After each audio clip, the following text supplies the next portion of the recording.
या कार्यक्रमाच्या निमित्तानं इथं उपस्थित असलेले मर्दा साहेब, डॉक्टर सुषमा दातार, सर्व इतर आदरणीय व्यक्ती आणि बंधू भगिनीनो, या संस्थेचा आणि माझा खूप जुना आणि जवळचा परिचय आहे. विद्यार्थी दशेमध्ये वक्तृत्व स्पर्धेमध्ये आम्ही इथे भाग घेतला होता आणि तेव्हा काही पारितोषिक मिळाली होती. त्यानंतर लेखक झाल्यावर महानायक या सुभाषचंद्रांवरच्या कादंबरीला आणि not gone with the wind या जागतिक सिनेमा आणि साहित्याचा वेध घेणाऱ्या कलाकृतीला या संस्थेनं पारितोषिकं दिली होती त्यावेळेला, आणि इतर व्याख्यानाच्या निमित्तानं पण इथे येऊन गेलो होतो. पण ज्या वेळेला संयोजकांनी खाली मला सांगितलं की इथला कार्यक्रम इथेच आहे लायब्ररीमध्ये, त्यावेळेला माझं मन थोडंसं दुर्मुखलं. कारण असं की याआधी त्या समोरच्या राजवाड्यामध्ये राज दरबारामध्ये साहित्यिकाला पुरस्कार दिले जायचे आणि ती कुठेतरी सुगंधित आठवण माझ्या मनामध्ये पक्की होती. पण मला खूप आश्चर्य वाटलं, कौतुक वाटलं की तुम्ही तुमच्या कष्टाने उभा केलेला हा दरबार त्या दरबारापेक्षा तसुबरी कमी नाही आणि एक अत्यंत उत्तम अशा जागेमध्ये तुम्ही हा हॉल बांधून हे कौतुक करतात. खरं म्हटलं तर माय मराठीमध्ये पारितोषिकांची मांदी आणि खूप आहे, खूप अगदी पारितोषिकं गावोगावच आहे. पण ज्या काही पारितोषिकांनी गेली 25 वर्ष साहित्यामध्ये स्वतःची प्रतिष्ठा आणि स्वतःचं भलेपण जपलेलं आहे, त्यापैकी एक महत्वाची संस्था म्हणून आपटे वाचन मंदिराचा उल्लेख केला जातो. अनेक साहित्यिक आम्हाला कौतुकानं आपटे वाचन मंदिराचा मला पुरस्कार मिळाला असं सांगतात. त्यावेळेला खरंच मला पण खूप आनंद वाटतो. ही पंचगंगेकाठची साहित्याची पंढरी आहे. या ठिकाणी 50वे साहित्य संमेलन झालेलं होतं. त्याचे अध्यक्ष पुरुषोत्तम लक्ष्मण देशपांडे होते आणि उद्घाटक स्वर्गीय यशवंतरावजी चव्हाण होते. म्हणजे आता बघा पैशाची किंमत किती वाढलेली आहे, म्हणजे लाखाची किंमत ही कोटीमध्ये झालेली आहे. याचं कारण मी कुठेतरी वाचलं की इचलकरंजीच्या साहित्य संमेलनाला एकूण जे पैसे लोकांनी जमवले होते लोक वर्गणीतून ते 3.25 लाख जमवले होते आणि त्यापैकी 2,75,000 खर्च झाले आणि 50,000 उरले. म्हणजे आजच्या हिशोबानं खऱ्या अर्थी 1,00,000ची किंमत ही 1 कोटीमध्ये गेलेली आहे.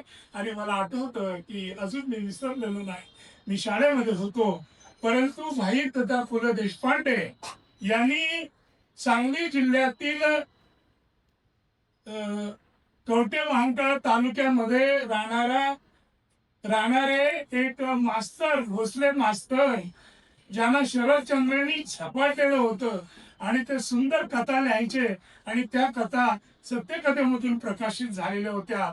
आणि ते भोसले गुरुजी म्हणजे आमचे चारुता सागर. आणि चारुता सागरांची नागिन नावाची जी कथा आहे तिचा गौरव पहिल्यांदा इथे इचलकरंजीच्या साहित्य संमेलनामध्ये त्यांनी केलेला होता. आणि त्यानंतर सुनीताबाई आणि पु ल हे या नव्या लेखकाची नागिन नावाची कथा ही पुण्या मुंबईमध्ये त्याचा कथाकथनाचे खास प्रयोग करत. सांगण्याचा मतलब असा की जुन्या लेखकांनी नव्या लेखकांकडं किती औदार्यानं प्रेमानं पाहिलं पाहिजे याचं उदाहरण आम्ही पु ल देशपांडे आणि तात्यासाहेब शिरवाडकर असतील, वसंत कानेटकर असतील यांच्या सहवासामध्ये अनुभवलेला आहे. आणि त्यामुळेच त्या गोष्टीची मला या ठिकाणी खूप आठवण येते. आज खरं म्हटलं तर सुरुवातीलाच विजेत्यांचं अभिनंदन करणं हे मी माझं कर्तव्य म्हणतो, समजतो. याचं कारण असं की पाहुणा बऱ्याच वेळेला ज्या कामासाठी आलेलं आहे ते काम विसरून जातो. ज्या वेळेला मला झाडा जयंतीला साहित्य अकादमी पुरस्कार मिळाला तेव्हा दादर मधल्या लोकांनी 3-4 हजार लोक जमले होते आणि मराठीतल्या एका महान पत्रकारांना बोलवलेलं होतं. का तर मला झाडा जयंतीला पुरस्कार मिळाला. त्यांनी तडाखेबंद 52 मिनिटाचं भाषण दिलं.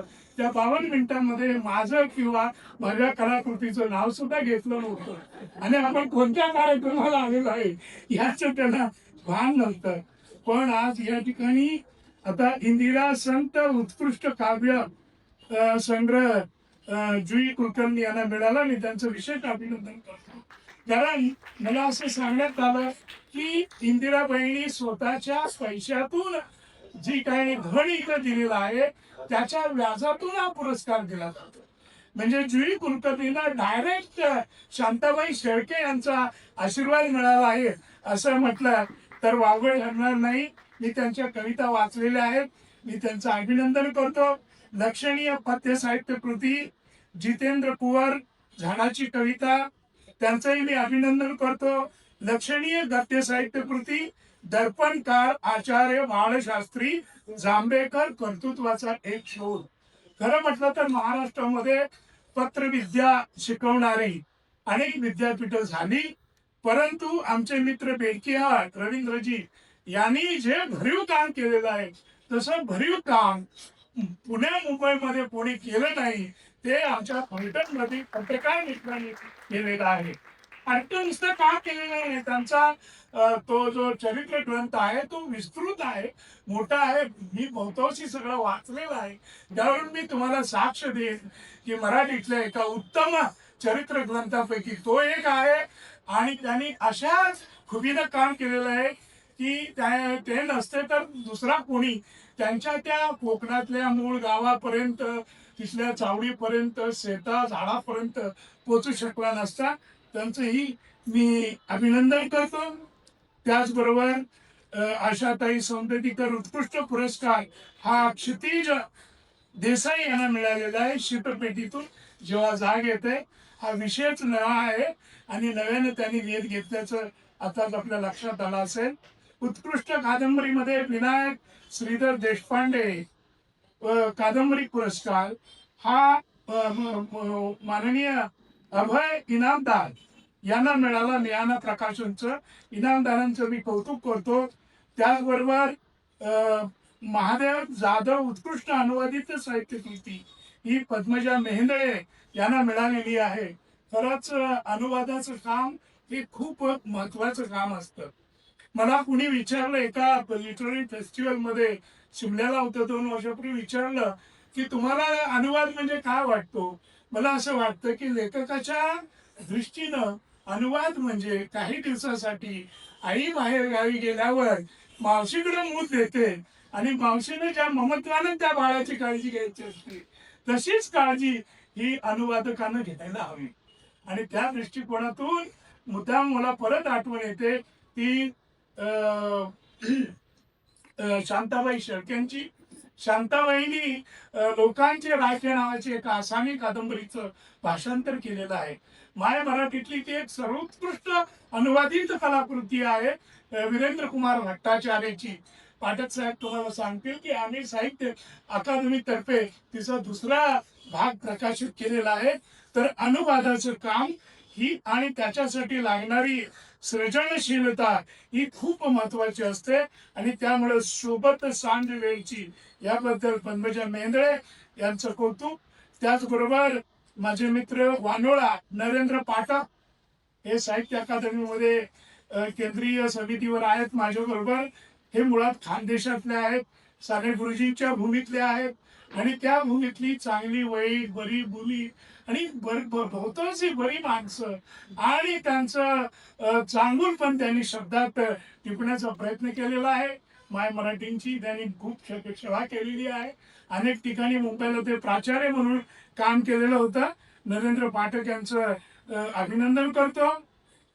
एक वेळ ज्येष्ठांचं साहित्य लिहिणं सोपं असतं, पण बालाचं बाल होऊन साहित्य लिहिणं हे खूप अवघड असतं आणि ते खूप सर्वांना जमतच असं नाही.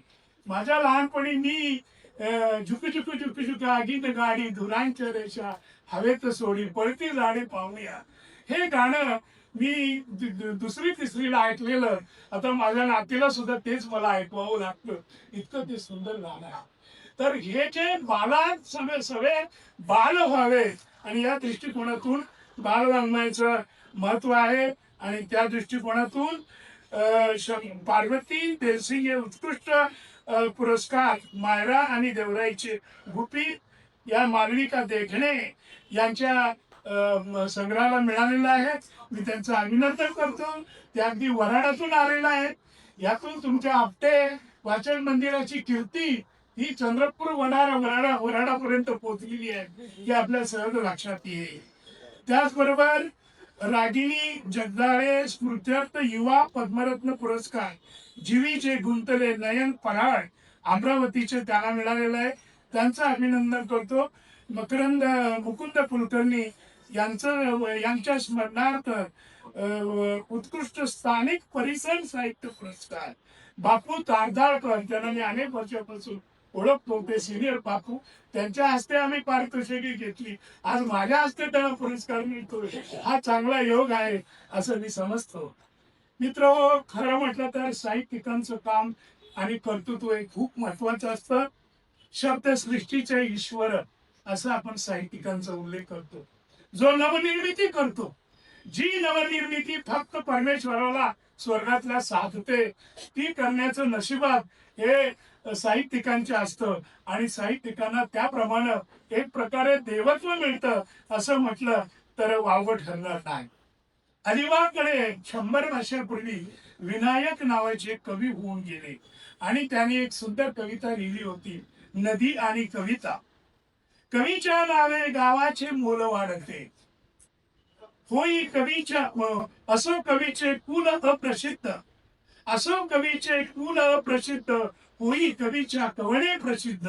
जसा नदीच्या उगम स्थानाला नदीमुळे गौरव लाभ झाला, राष्ट्रे बुडाली नृप थोर गेले, नदी कवी मात्र अनंत ठेले. म्हणजे राष्ट्र आली बुडाली, सत्ता आल्या गेल्या, राजा राजाची गादी राहिली नाही, पण कवीचं नाव आणि कवीचे शब्द अजून उभाऱ्याबरोबर झऱ्याबरोबर टिकून राहिलेले आहेत. आणि म्हणून तो कवी शेवटी म्हणतो, महाकवी थोर नद्याप्रमाणे, महाकवी थोर नद्याप्रमाणे मी बापुडा ओघळ जाणे. ही जी सुंदर कविता आहे. किंवा केशवसूत आमचे सांगायचे, आम्ही कोण म्हणून काय पसुशी, आम्हाला वगळा कृतप्रभ जणी होतील तारांगणे, आम्हाला वगळा विकेल कवडी मोलावरी जिरे. आचार्य यात्रेने त्यांची गंमत केलेली होती. पण कवीचा धर्म असतो, जे सत्य आहे, सुंदर आहे, जे अपूर्व आहे, अद्वितीय आहे, ते आपल्या शब्दाद्वारे मांडायचं आणि त्याबद्दल कुणाचीही पर्वा करायची नाही. भारताला स्वातंत्र्य मिळालेलं होतं आणि पंडित जवाहरलाल नेहरू हे भारताचे पहिले पंतप्रधान होते. पंडितजींच्या काव्याची सुमन काश्मीर पासून ते कन्याकुमारी पर्यंत उधळणारे अनेक कवी होते. परंतु त्यांच्या परदेशी धोरणावर टीका केली ती एका कवीनं, ज्याचं नाव साहिर लुधियानवी. जो म्हणतात, जो दर्द दिल में है वही अल्फाज बन गया, दुनिया को अपनी दास्तां सुनाता रहा हूं मैं. आणि सुलतानपूरही ज्या वेळेला नेहरूंच्या धोरणावर टीका केली, त्यावेळेला कोर्टाने त्यांना 2 वर्षाची शिक्षा दिली. हा एवढा मोठा कवी तुरुंगात जाणार, लोक मध्ये पडले कॉम्प्रोमाइज समझोता करण्यासाठी, आणि सांगितलं की तुम्ही फक्त माफी मागा. त्यावेळेला ह्या महान कवीनं साहिर लुधियानवी,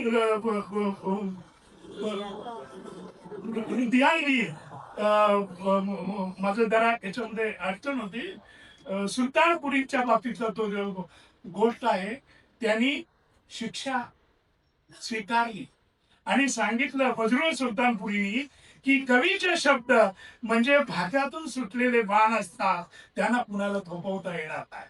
मी बाण सोडले, माझे शब्द गेले, अरे 2 काय 4 वर्षाची सुद्धा सजा भोगायला मी तयार आहे.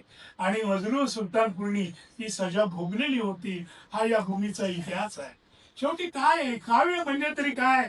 वर्ड्सवर्थ म्हणतो, poetry is the spontaneous overflow of powerful feelings. It takes its origin from emotion recollected in tranquility. काव्य म्हणजे सहजगत तीव्र भावभावनांचे नर्तन, हिंदोळे, चैतन्याचा फळाळ, जो मन शांतीच्या झुल्यावर जन्म घेतो. असं काहीतरी भाषांतर करण्याचा आपण प्रयत्न करू. पण खरं सांगू का, शब्दांसारखी श्रीमंती दुसरी कुठली नाही. कोकणातल्या एका तरुणाला एका काकाने त्यांच्या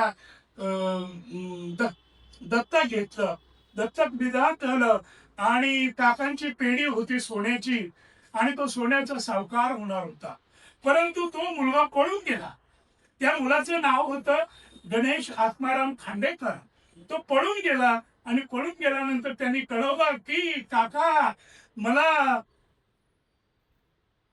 तुमच्याकडे राहायचं नाही, मला लक्ष्मीच्या सहवासात राहायचं नाही, मला सरस्वतीच्या अंगणामध्ये फिरायचंय. आणि तोच मुलगा मग पुढे विष्णू सखाराम खांडेकर या नावाने महान साहित्यिक झाला. त्यांनी एवढी मोठी सोन्याची पेढ नाकारली, साधी मास्तरकी स्वीकारली. पण हे कल्पना करा, आज त्या कोकणामध्ये किती सावकार, किती पेढ्या आल्या असतील.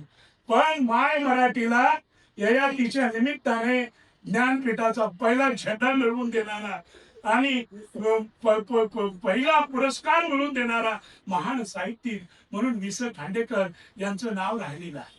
समाजामध्ये अनेक गोष्टी असतात ज्या आपण टिपतोच असं नाही आहे, त्या टिपायला हव्यात. मला तर असं वाटतं, तुम्हाला खरं सांगू का, आताचे मराठी साहित्यिक अतिशय आळसी आहे, बऱ्यापैकी घाबरट आहे, भूमिका घेत नाहीत असं म्हटलं तर वावगं ठरणार नाही. पूर्वीचा काळ आठवा, डॉक्टर लागू नावाचा एक बदमाश डॉक्टर होऊन गेला, त्याच्यावर आचार्य अत्रेंनी डॉक्टर लागू हे नाटक लिहिलं.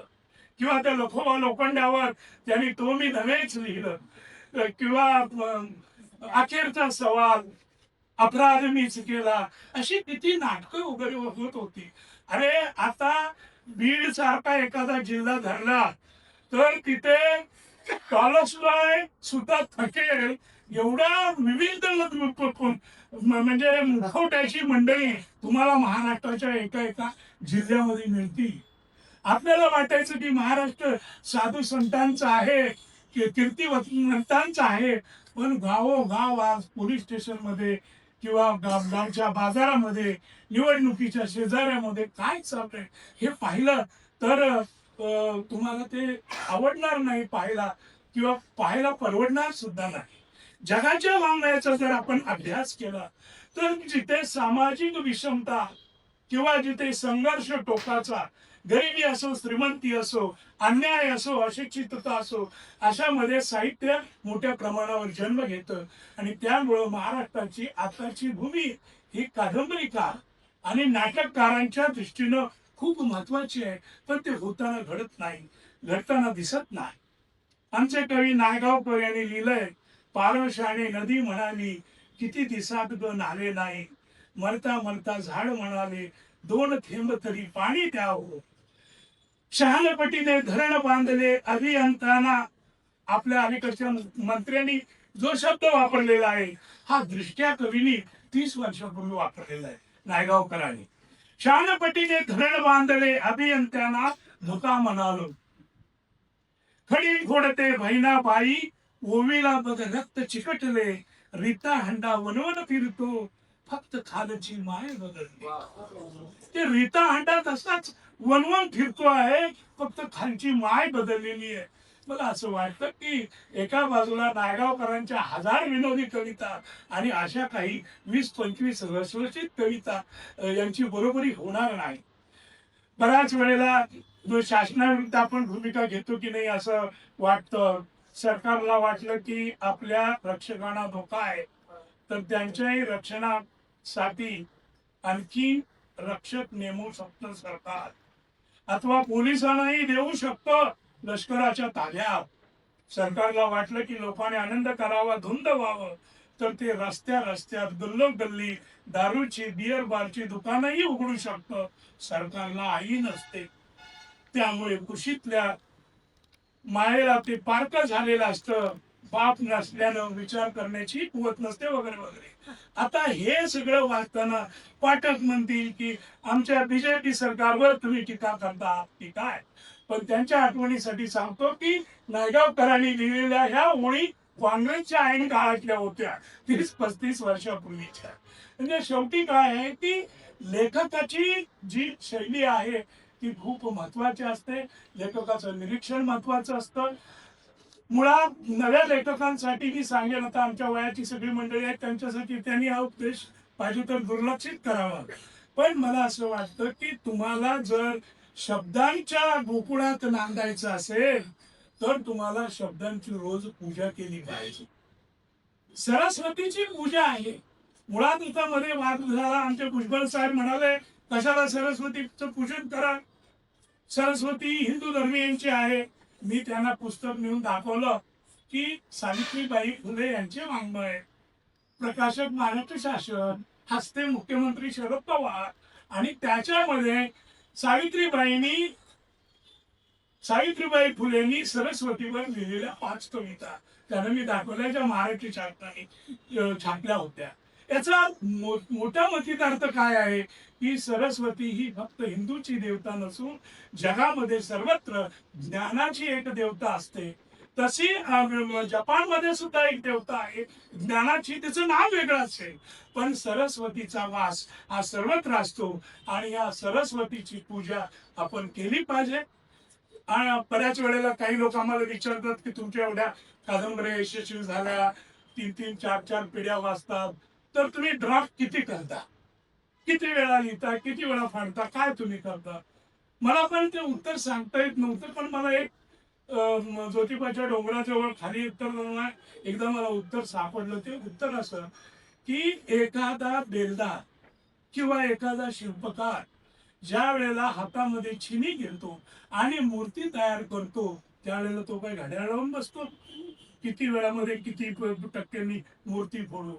जोपर्यंत त्या पाषाणाला मानवी किंवा दैवत्वाचा स्पर्श होत नाही, त्या पाषाणातली देवता त्याच्याकडे टकमक बघत नाही, त्याला आशीर्वाद देत नाही, तोपर्यंत तो लढत राहतो. त्याची बोट रक्तानं छिनीनं फुटत राहतात, परंतु ती मूर्तीला आकार मिळेपर्यंत तो थांबत नाही.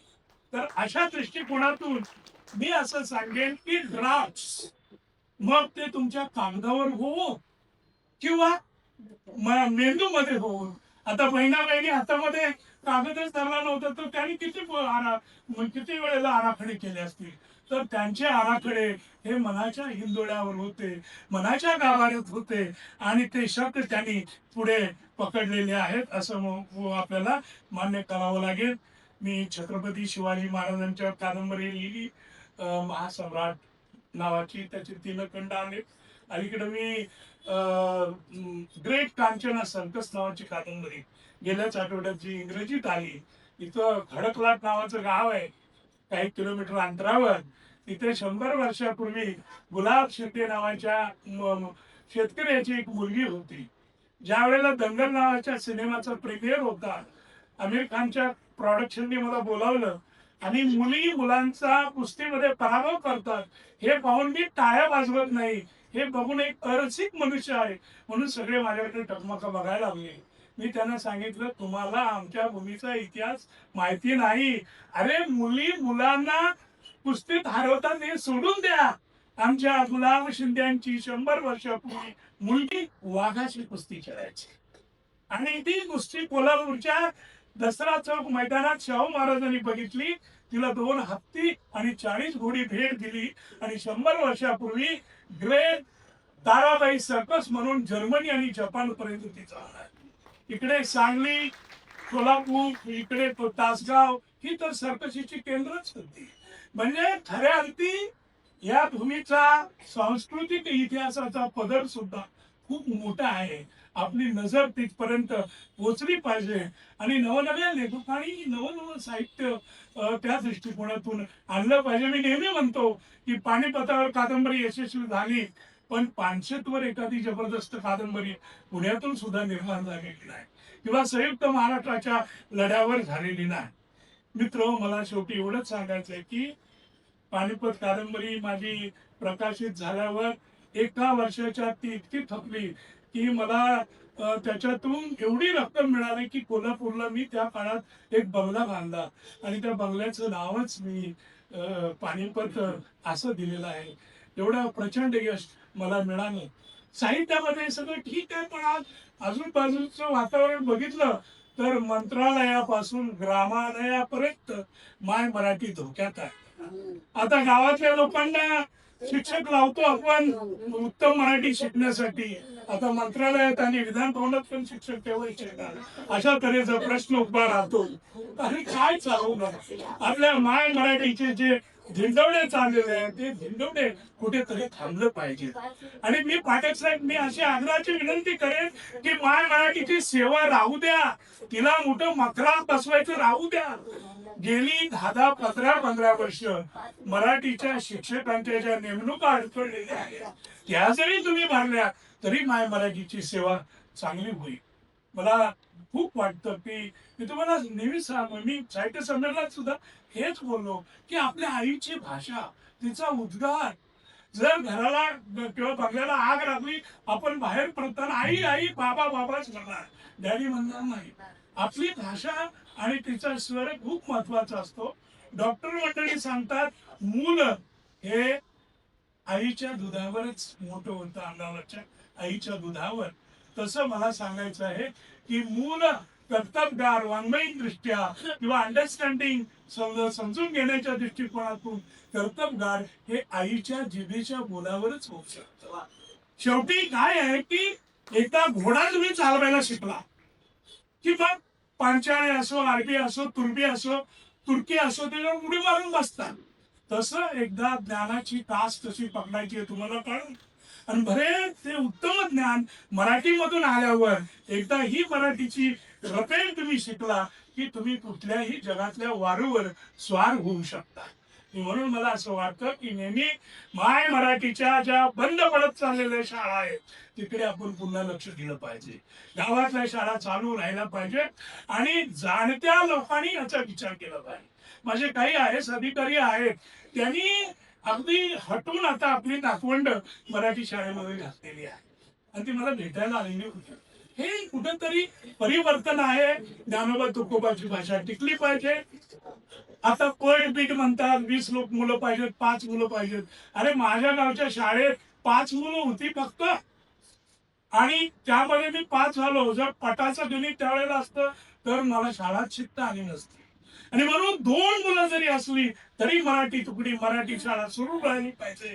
कारण कुणी सांगावं उद्याच्या काळामध्ये त्या दोघांपैकी एखादा तुकाराम होईल, दुसरा ज्ञानेश्वर होईल, कुणी सांगावं. म्हणून काही तुमच्या खांद्यावर कुठल्याही पक्षाचा झेंडा असू दे, त्याचा दांडा हा मराठी पाहिजे. तुमच्या खांद्यावर कुणाची पालखी असू दे, तिचा गोंडा माय मराठीचा असायला हवा. आणि म्हणून माय मराठीच्या सेवेच्या दृष्टीनं तुम्ही जागृत होऊन काम करा. सर्व पारितोषिक विजेत्यांचं मी अभिनंदन करतो. तुम्हाला भेटून मला खूप आनंद झाला. ही एवढी उत्तम संस्था, उत्तम नियोजनाबद्दल आता कौतुक झालं. मी डॉक्टर सुषमा दातार आणि त्यांच्या संपूर्ण कर्तबगार समूहाचं, त्यांच्या सहकाऱ्यांचं मी अभिनंदन करतो. आणि शेवटी मी अर्ध्या मिनिटात एवढंच सांगेन की मला पानिपतची पुन्हा आठवण होते. आणि मी माझ्या आयुष्याचं गणित काय आहे किंवा यशस्वीतेचं किंवा माझ्या भावना कुठे दडलेल्या आहेत, तर माझ्या भावना ह्या सरस्वतीच्या पायाशीच कुठेतरी माझ्या तिथेच रुंजी घालतात. जेव्हा पानिपत बंगल्याचं काम चालू होतं त्यावेळेला एक गोसावी रस्त्यावरून निघालेला होता. 6-6.5 फूट उंच, काळा कभिन्न, अशा जाड अशा मोठ्या जटा, डोळे अशा अंड्या एवढे, माझ्या बंगल्याच्या दारात आला आणि फुसफुस असं केलं त्यानं. त्याच्या नाकाला काहीतरी वास लागला. तो आत आला आणि मला विचारलं, वत्सा ही वास्तू कुणाची? मी म्हणालो, बाबा की माझी. बाबांनी आपला जाड तळ हात माझ्या टाळीवर ठेवला आणि ते म्हणाले, अल्लख निरंजन, बेटा तुला कल्पना आहे? म्हटलं काय झालं बाबा? अरे एक दिन आप मुझे ढूंढते रहोगे. मी म्हटलं काय झालं? अरे मुझे ढूंढते रहोगे, एक दिन इस भवन में खाली करोड़ और लाखों की ही गिन्नत होगी, उसके नीचे कुछ नहीं. आप मुझे ढूंढते रहोगे. बऱ्याच वेळेला असं होतं की त्यागी पुरुष, साधू पुरुष यांची जुबान ही सच्ची ठरते. त्या बाबांची सुद्धा जुबान सच्ची ठरलेली आहे. आज सुद्धा माझ्या बंगल्यामध्ये फक्त लाखो आणि करोडेच मोजले जातात, कारण कोल्हापूरच्या युद्ध बँकेला मी बंगला भाड्यानं दिलेला आहे. मला